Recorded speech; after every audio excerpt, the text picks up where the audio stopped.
Our first story is titled, Am I the a-hole for turning down my sister asking me to be her maid of honor in her wedding? I, 25 female, have a sister, 28 female, who's getting married next year. Just last week, she asked me to be her maid of honor, and I said I wouldn't be able to do it, but thank you for the offer. Now she's upset. She wanted 6 bridesmaids and her maid of honor, and as her only sister, she said she wanted me to do it.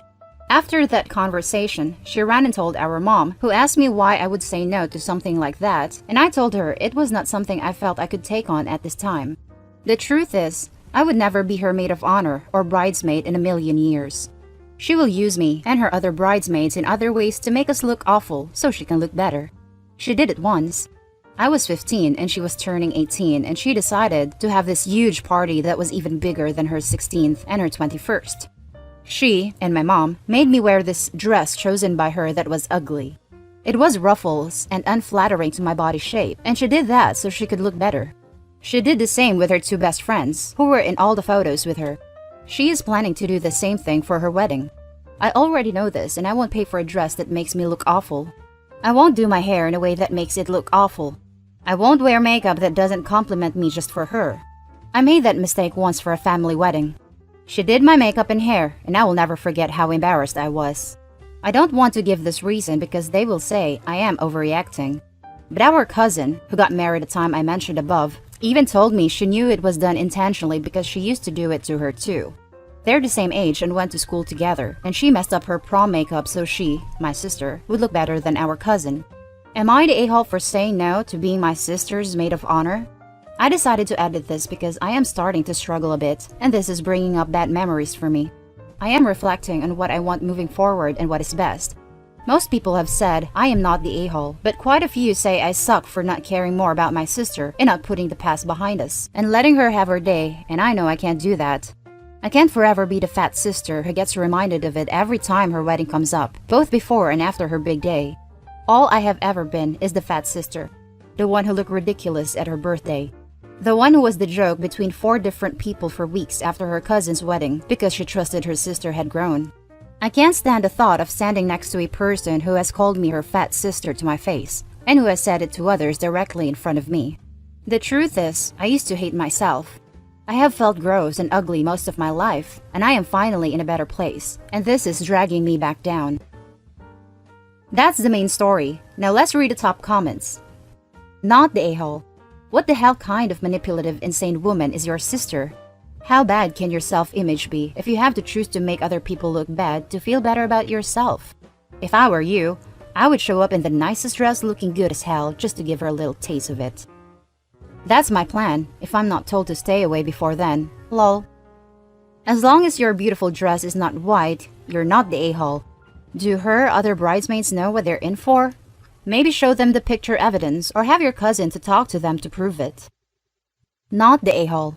No is a good answer. You don't have to do something just because someone asks you to. Your reason, in this case, is mind-boggling. Why would anyone say yes to that? It sounds like you are dodging a hell of a bullet. It's too bad you can't tell them the truth, but that's just going to cause more dreams and more ugliness. So not the a-hole. 2 of the friends are just like her, so they probably do it because they'll retaliate. The rest are just looking to be punished. I mean, I could, but it would be the nuclear option and end any relationship, and sometimes that is tempting because she uses me a lot of her crap. I'm curvier and was always the bigger sister, which she loves to use in her favor. She sounds ridiculously insecure. There's no reason at all to put yourself through that. She is. She's also malicious, which feeds into the insecurity. I won't lol, trust me. Now for the second story. Am I the a-hole for refusing to let my sister-in-law keep my jewelry that she wore for her wedding, even though she's having a daughter? My sister-in-law is actually married to my half-brother, but for the post's sake, I'll just refer to him as my brother. We have the same mother, different fathers. My brother was from my mom's first marriage, and there's a 16-year age gap between us. He's 33, I'm 17, so we don't have a sibling relationship, we're more like cousins. We see each other a few times a year and have a good relationship, but we aren't super close. My mom died when I was 6, so I don't have many memories with her.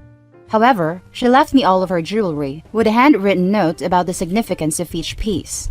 My paternal family is somewhat wealthy, so a lot of the jewelry actually gifts from my dad/grandparents to her or paternal heirlooms. Since I have so few memories of my mom, I really treasure her jewelry. Going through life knowing that she's missing so many of my milestones is devastating, so I like to wear her jewelry during big events so that it's like she's with me. My brother and sister-in-law got married last year. They're upper middle class, but my sister-in-law wanted a really lavish wedding that they couldn't necessarily afford. My paternal family gifted them a large sum of money, and I offered to let my sister-in-law borrow some of my jewelry to wear for the wedding instead of the costume jewelry she was going to wear. It was a nice way to integrate my mom's memory into the wedding and also be something borrowed.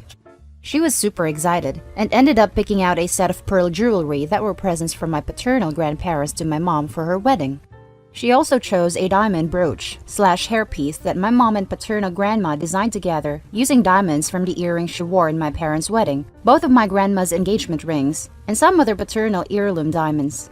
They designed it together after I was born, intended for me. After the wedding, my sister-in-law tried to keep the jewelry since she claimed it was now more sentimental to her. I said no, but my brother told me to give her them since they're from his mom too. But I don't think that's fair, since the jewelry has no significance for his paternal family. They keep pestering me whenever we meet, even though I told them no. Now, my sister-in-law is pregnant, and the baby is a girl.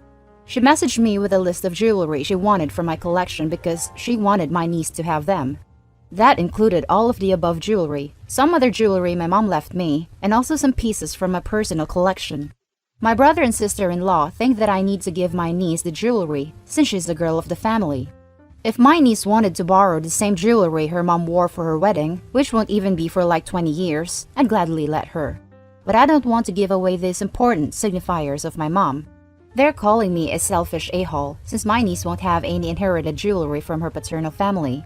I could definitely afford to give the jewelry away or buy more. But I don't want to, and I won't. Am I the a-hole? Edit. Thanks for everyone's comments. To clear up some confusion, the jewelry is in my possession right now, so don't worry. Now for the top comments. Not the a-hole. That is your property, and they have no right to demand you give it to them. That is ridiculous. The longer you put off getting the jewelry, the more they feel it belongs to them. Get it back now. Go to them and tell them to give you the jewelry. Absolutely. The post literally states this jewelry was created for OP after she was born. OP, get it back and never let your sister-in-law lay eyes on your jewelry or even know where it is kept. If you don't already have a lock on your door, get one and keep it locked at all times. You cannot trust either of them. They both think they are entitled to it. Also, never loan another piece. Next time, you may never get it back. Not the a-hole. Get a safe box and put the jewelry there, just in case. It sounds like they're not stopping anytime soon until they get that jewelry. It's yours, and you were super gracious by letting sister-in-law borrow your jewelry. They should have returned that to you immediately. Yes, there will be a girl in the family, but you have a greater right to it by being your mom's daughter. As someone else said, you can let your niece borrow it whenever she's 18 or so, but right now, I don't feel as your brother and sister-in-law have the best intentions with it. It doesn't sound like they're doing it for the sentimental value. So don't give in, you have every right to it. That's what I was thinking. OP should also take pictures of each piece of jewelry, make an inventory of them, and find a way to get as much documentation as possible proving that she is the owner of the jewelry. Now for the final story. Am I the a-hole for reminding an ex-friend she slept with her best friend's husband when she insulted my morals? I was friends with Summer, 29 female, for a little over a year when she broke things off. I guess I wasn't supportive like she wanted me to be. I'll admit I wasn't. At the time, around the end of our friendship, I had to endure a very traumatic experience that controlled my life. Selfishly, I couldn't manage anything, not even friendship. I did apologize to Summer and explain what happened. She didn't understand, but instead called me a horrible friend and hated me. I knew a lot of Summer's history, more than I wanted to know honestly. One of the big things was she had slept with her best friend's husband a year ago. It resulted in her friendship ending, these two divorcing and Summer's husband almost leaving her. She's not sympathetic or regretful. She's just ashamed of it. Well, one of our shared friends, Lindsay, invited me over while watching Summer's kids. I was like an aunt to those kids and was just glad to see them. Summer wasn't happy when she found out and ranted about me to Lindsay for a whole good half an hour. To sum it up, she said I was a horrible person who can't work on their personal issue, and she didn't want her kids around someone so unstable and had no morals. I was just sitting there silently, letting her scream, but that part made me laugh because of the irony. I blurted out she was the one who slept with a married man, the husband of her once best friend, so it's amusing she judges my morals. Summer's husband was there. He walked out fuming while Summer began to hysterically cry. I walked out with no regret until I got home and realized it was a low blow. I took something she was ashamed of and something her husband obviously hasn't forgive, but then a part of me thinks good, she deserves it. Was I the edit? Thank you for the judgment, everyone. Someone requested I add this to help those comments. Lindsay was watching Summer's kids that day and forgot we had also made plans. When I arrived, everything was in shambles and Lindsay was freaking out. For the safety of all of us, I would have just left, but due to the mess, I stayed and helped get things uncontrolled. Summer arrived earlier than expected and found me there. My intent was to get the F out of there, but Summer's car was blocking mine from leaving. I asked her to move so I could go, but she said not until I heard what she had to say. That proceeded into the 30-minute screaming session. I had the kids go outside and play while she began screaming. Now let's hear what the top comments has to say. Not the a-hole. What's that old saying about people who live in glass houses? They shouldn't be a-holes? I'm pretty sure it's people who live in glass houses shouldn't be a-holes. Let someone take a wrecking ball to said house. But seriously, not the a-hole. She doesn't get to rant about something you did without taking responsibility for things she did. And honestly, if she truly doesn't have regrets or sympathy about what she did, it sounds more like she's ashamed she got caught, as opposed to ashamed she did it in the first place. Plus, the something you did is such nonsense to get angry about. She went through a tragedy and fell off the friendship radar for a few months. What an immoral C. Jesus F. Christ. Lady, get over yourself. Not the a-hole. So many good sayings applying here. Don't dish it out if you can't take it. What's good for the goose is good for the gander. Pot, meat, kettle. Glasses, houses. Point one finger and find three pointing back at you. Stupid game, stupid prizes. Take your pick, really. Not the a-hole. Summer sounds like an emotional vampire. She's married with kids, befriends 18 to 19-year-old you, uses you as her confidant for her unsavory deeds, then gets upset when you have your life dramas. Summer owed you an apology for entangling you and all that. In this recent incident, you responded to her unprovoked attack with the truth. You are in no way to blame for what happens with her husband. And that's the end of this video, guys. Share us your thoughts in the comment section. Don't forget to hit like and subscribe, and I'll see you in the next one. Stay safe.